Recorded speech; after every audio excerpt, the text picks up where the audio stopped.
Welcome to today's episode of Global Policy. I'm your host, Jude Efson. If you've been following the news, you may have heard about the IMF. Well, here is everything you need to know about it. So what's the IMF? The IMF stands for International Monetary Fund. It was established in July 1944 in the aftermath of the Great Depression, which was a worldwide economic downturn that began in 1929 and lasted until 1939. 44 founding member countries sought to build a framework for international economic cooperation. Today, its membership embraces 190 countries. So what does the IMF do? The IMF fosters international financial stability in three main ways. Firstly, policy advice. To maintain stability and prevent crises in the international monetary system, the IMF keeps a regular policy dialogue with governments of its member countries. It assesses economic conditions and recommends policies that enable sustainable growth. Secondly, financial assistance. Providing loans and concessional financial assistance to member countries experiencing actual or potential balance of payments problems is a core responsibility of the IMF. And thirdly, capacity development.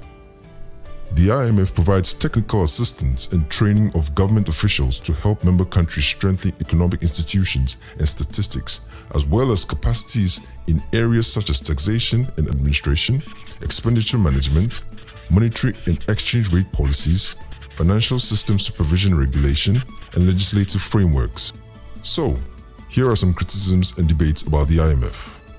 The impact of IMF loans has been widely debated all over the world. Opponents of the IMF argue that the loans enable member countries to pursue reckless domestic economic policies, knowing that if needed, the IMF will bail them out. This safety net, critics argue, delays needed reforms and creates long-term dependency. Opponents also argue that the IMF rescues international bankers who have made bad loans, thereby encouraging them to approve even riskier international investments. IMF conditionalities have also been widely debated. Critics contend that IMF policy prescriptions provide uniform remedies that are not adequately tailored to each country's unique circumstances. Critics further argue that these standard loan conditions reduce economic growth and deepen a prolonged financial crisis, creating severe hardships for the poorest people in borrowing countries and strengthening local opposition to the IMF. There is so much we can say about the IMF.